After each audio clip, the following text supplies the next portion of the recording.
important debate, despite that member's contribution who's just sat down. I thought he could have done a bit better, possibly even got to somewhere close to 10 minutes, but I guess he just ran out of puff. Tonight we've heard some of the issues that this government thinks and issues that it's trying to solve.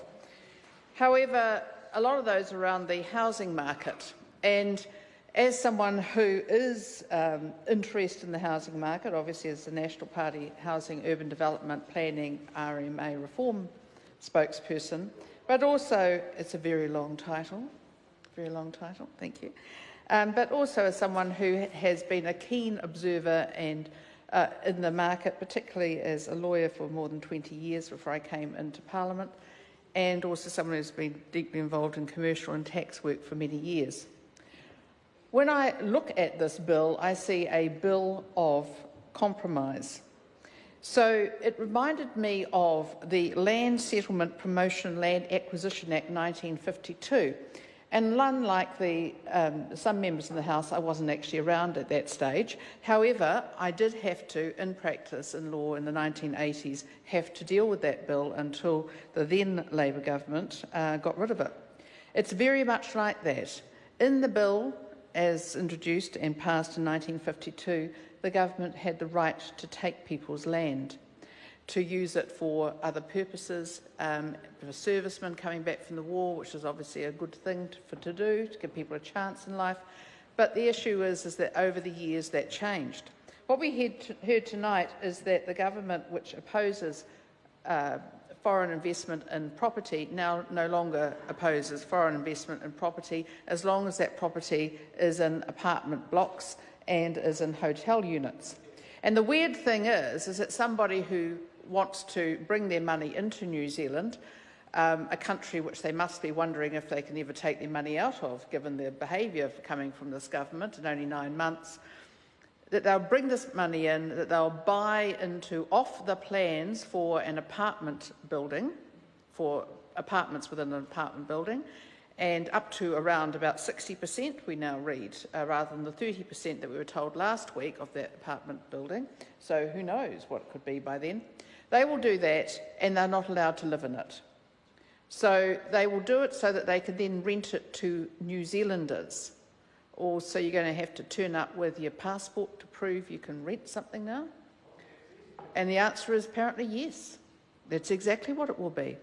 And then people will have to, they can rent that. They can't rent it, they can't live in it themselves, but they can rent it out to others. Nothing to stop them from going and renting something else, though, for that time, but just not live in their own property. And who's going to check all this? Was there going to be a little army of people running around checking who's in which room, who's doing what? Are they there? Should they be there? Where's their passport? I think this is a mess of a bill. And it's a mess of a bill because it seeks to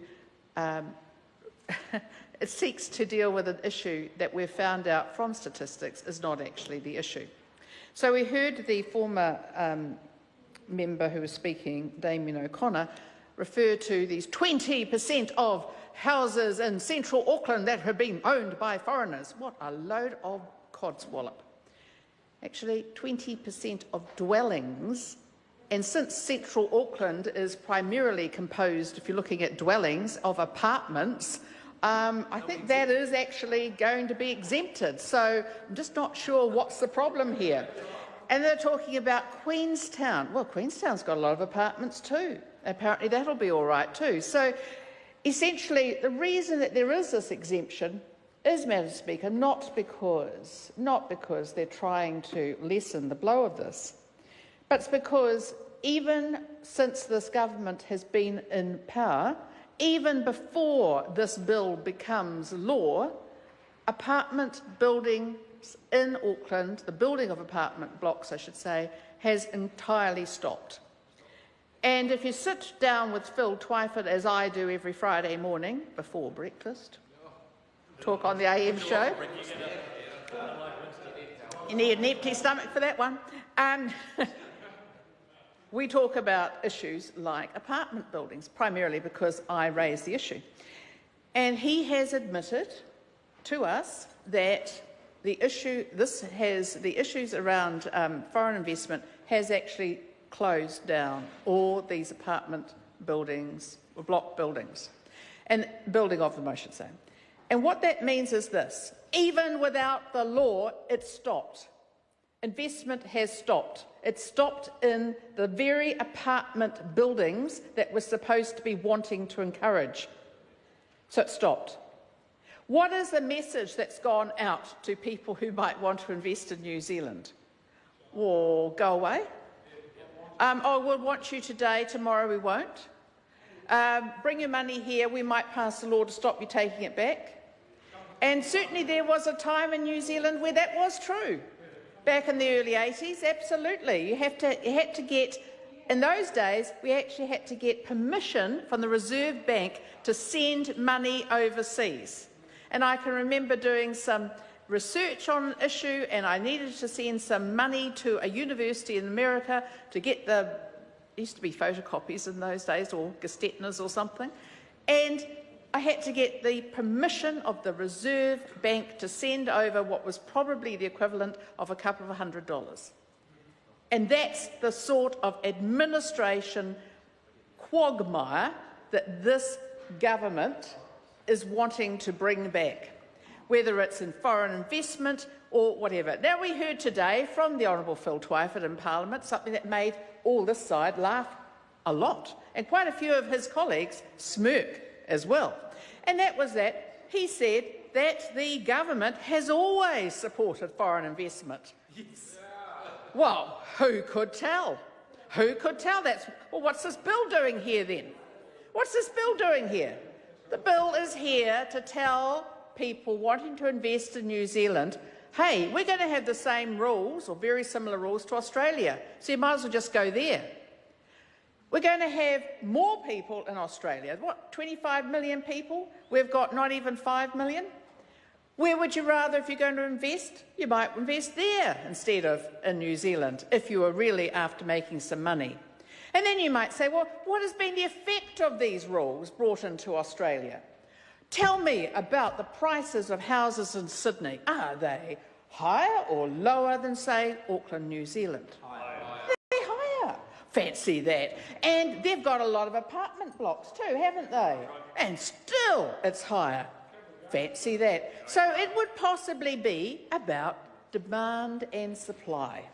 The best way for a government to make it more available, housing more available to people, is to increase supply.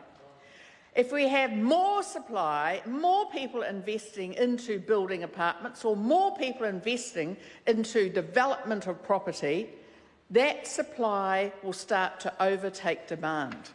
And then we will end up with prices coming down. That sounds a great thing if one is out in the market looking for a property. It is not such a great thing if someone's already got their property and they've got a big fat mortgage on it. That's not such a great thing.